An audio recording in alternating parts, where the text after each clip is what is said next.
will it happen after election or will it Tiny. happen before election, no?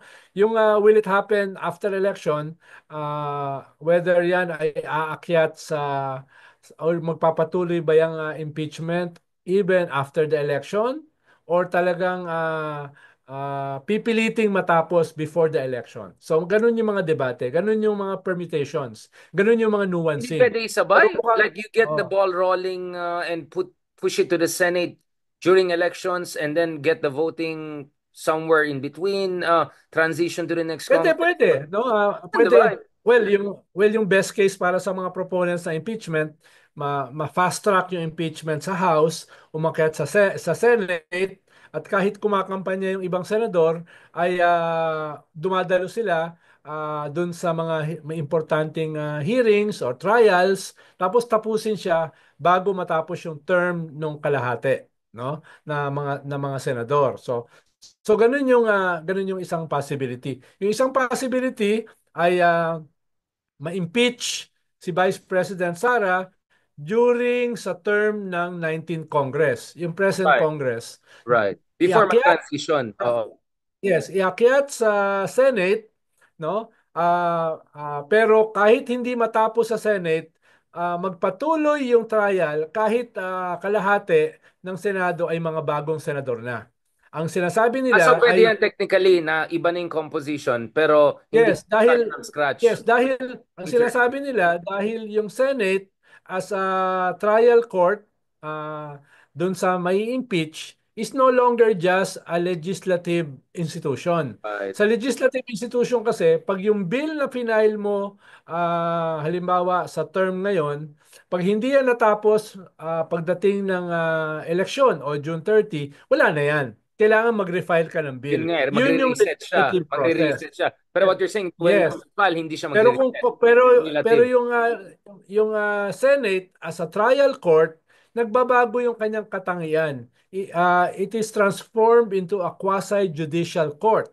At sa korte, hindi kinakailangang kahit magpalit yung judge ay yung kaso ay mawawala na. Ibig sabihin, pag nag-file ka ng kaso sa korte, kahit palitan yung, halimbawa, Sandigan Bayan, tatlo ang judge. Kahit mawala yung isang judge, magpapatuloy yung kaso. Kahit palitan yung isang judge, magpapatuloy yung kaso. Hindi magbabago, Hindi no? Dahil magre-reset. nga isa Oh, siyang isa siyang korte. Parang ang sinasabi ng iba, malinaw yan sa konstitusyon. Walang ganyang klaseng nuancing sa konstitusyon. As an impeachment court or as a trial. trial court, ay magpapatuloy yung kaso kahit nagbago yung kalahati. So, pero siyempre, kaya questionin niya sa Supreme Court nung Yun nga, mga yung anti-impeachment, etc., procedural. etc. Pero parang ang sinasabi ng iba ay iba yung Senate as a legislature, iba yung Senate as a trial court.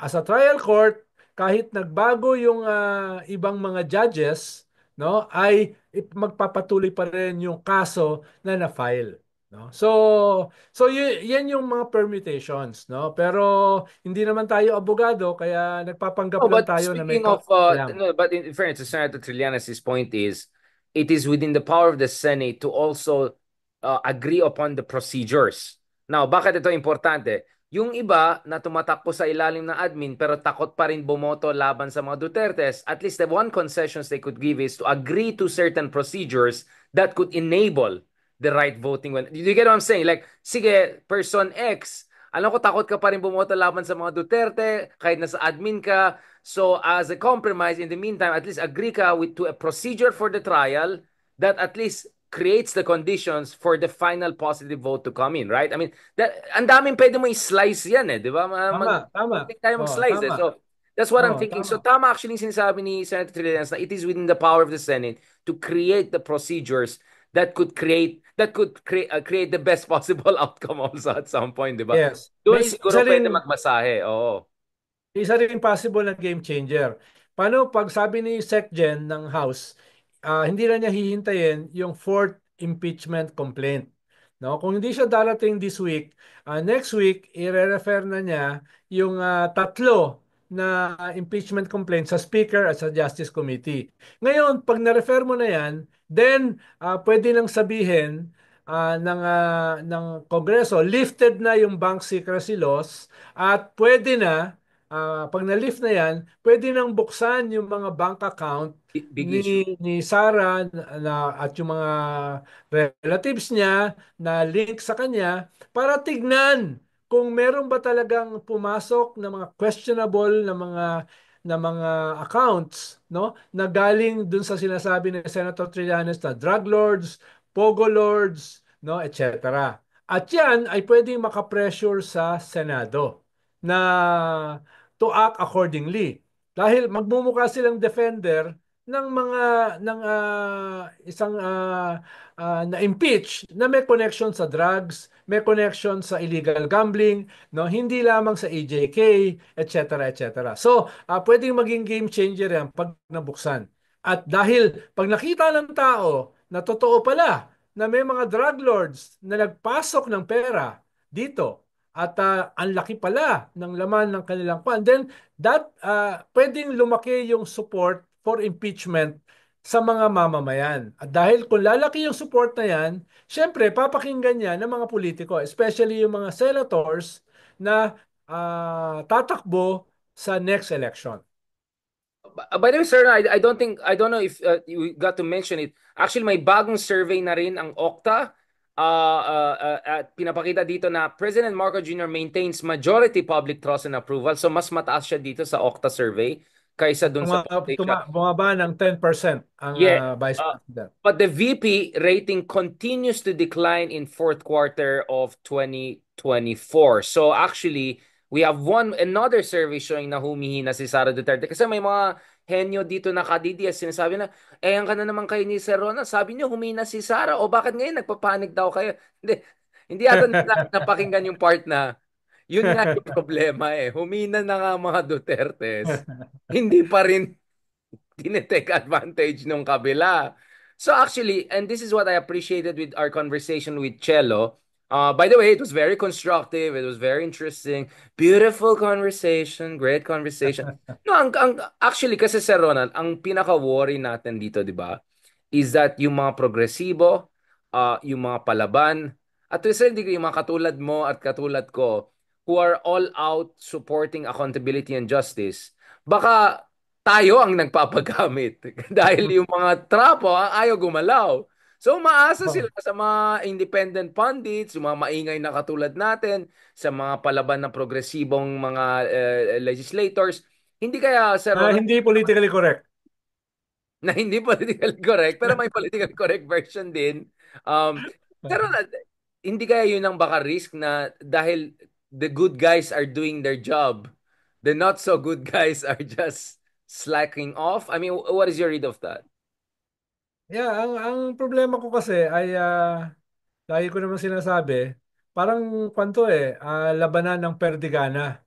Yung mga forces at play ay paramihan ng pagkakamali, hindi pagalingan, no? Kaya ganun Race ang to the labanan. bottom. Oo. 'Di ba? Halimbawa, the government already had Duterte's had them on a corner, no? They're just about to go for the jugular or let the Damocles swords fall on their heads, no? Pero parang biglang nabitin. Biglang biglang biglang yung kanilang jugular ang naging vulnerable, no? Yan yung So, plot twist how eh. how can that happen almost overnight, no? So, so, Ito uh, yung, pero ito yung parang uh, mga Squid Game na akala mo panalo na. Ito na, panalo na biglang last minute sumablay, di ba? oo. Parang So, ganun na yan. yan yung problema, no? At hindi dahil parehong magaling, no? Dahil nga ah, ah, parehong parehong mahina. Iba Uy, sana yung sasabihin ko eh. Iba sana yung sasabihin ko eh. Pero hindi, ayan, hindi. Sir ano na Ronald, lang, parehong mahina. So, let me save you. pero sa ganyang klaseng labanan kasi, Richard, kung parehong mahina, parehong kinakapos, ay kung sino yung pinaka-aggressive, kung sino yung pinaka-ruthless, baka yun yung mag-dominate. No? Baka yun yung makabuelo. No? Dahil kung pantay sa IQ, pantay sa intellect, no? Pantay sa common sense, no? From the bottom. Etc. From the No? bottom of the ladder. Oh, eh Usually, ang lalamang diyan kung sino yung parang sa boxing, 'di ba? Yung aggressiveness nakakatulong sa scoring, 'di ba? Kahit hindi masyadong tumatama, pero aggressive ka, no? Kung para sa judges ay nagiging bias yung judges para sa no? Sir Ronald, ang taas pala ni BBM dito sa Okta survey, 65% 60, siya. oh, Oh, 65. 66% Ah, sa NCR, 74% Balance Luzon, hmm. 65% Visayas, Mindanao lang talaga siya kulelat, ABC 66, D 65, sa ilang siya medyo mahina 60, which makes sense because of the food inflation, no? At Pero saka sa SWS, pantay sila. pantay sila. Practically. Pero Oh, dito, sa ang baba ni SWS. Sarah kumpara kay Bongbong. 49 lang siya compared sa 65. She's only 30 in NCR, which kind of tracks with the Pulse Asia. Only 20 Yes. sa Balance Luzon, almost a quarter. Yeah. 61 sa Visayas. And then this is very believable, 90% pa rin sa Mindanao. Where she is very weak is ABC, 47%, and D at 48%. Only Sai, medyo mas malakas siya, 60%. So, of course, dito, kung ako si Cheese Oscadera, hindi ako matuwa dahil ako yung pinakamataas dun sa... Di ba si Cheese yung pinakamataas dun sa False Asia? At Oh. 56% yata or something. Dito, number 2 lang siya. Uy, si Martin! 58%.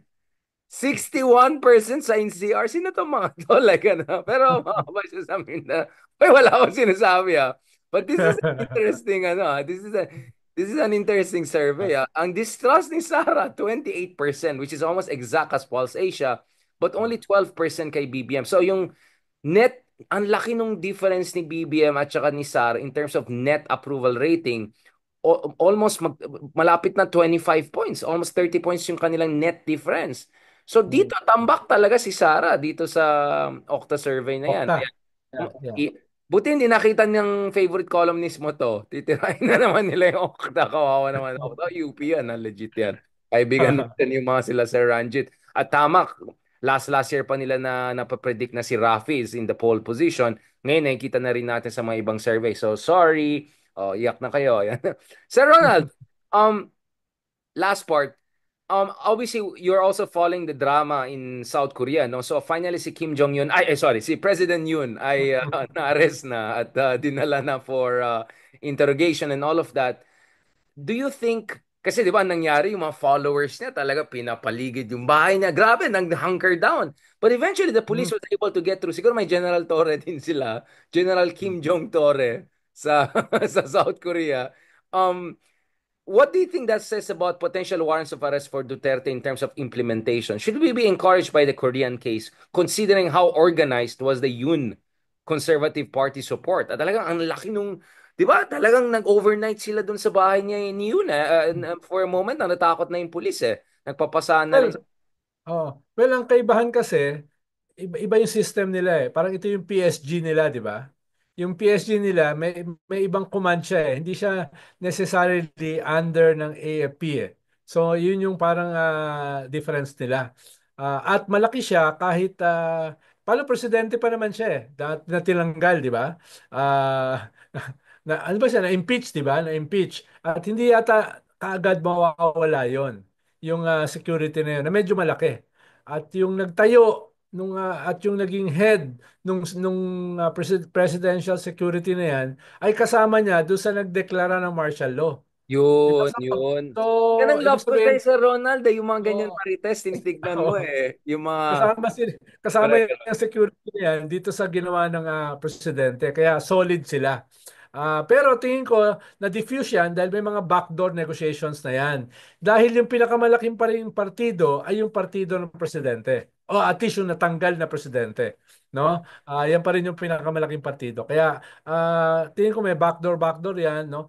Huwag mo naman kami ipahamak, no, sa ginagawa mo, pati kami tatamaan diyan. So, save your Baka political mag-civil war daw party, eh. Baka no? Dahil mag-civil war, baka North yes, Korea will take advantage. yes, kung masisave mo yung political party mo, baka mas maayos pa namin yung future mo, no? Baka hindi ka pa masyadong parusahan, etc. So may mga ganung possible na backdoor negotiations. Uh, And one more thing, Secretary of State Anthony Blinken was just in South Korea last week. Kutob ko, mm, kinausap niya yung military and all, no? I think the American hand is yes, very much a yes. big factor. Now, we cannot afford major ally like South Korea. Speaking of major ally, nakita mo yung video ni Hack Seth, yung confirmation speech niya, hindi niya alam ano yung ASEAN. Tinatanong sa Hindi ko kanya. nakita. Oh my God, Ah. pakita ko sa'yo. Wait. Nagte-trending na siya ngayon. Ito. And in Ah. Australia, you're trying to work on submarine. Ito. The importance of at least one of the nations in the ASEAN, and what type of agreement we have with at least one of those nations. And how At many least one. nations are in ASEAN, by the way? I couldn't tell you the exact No, you amount of could, nations in because you're that. not. It's in South Korea and Japan and in AUKUS with Australia. You're trying to work Okay. on submarines with them. Mr. Data Hegseth, transfer none with of those them. countries You are have in allies ASEAN. across. None of those. Hindi niya alam ano yung ASEAN. Padala mo nga sa akin para mapagtawanan ko bago matulog. Yan. Tapos, hindi, kahit isa din niya masabi. Hindi niya masabi. Gagamitin na naman ng mga DDS yan. Pero actually, sabi ko, kung ikaw DDS, magpapanik ka. Alam mo bakit? Kung hindi nga nila alam yung ASEAN, ba't pa nila tulungan si Digong na napaka-echekwera sa ASEAN? Like, actually, it's not good if you're Duterte.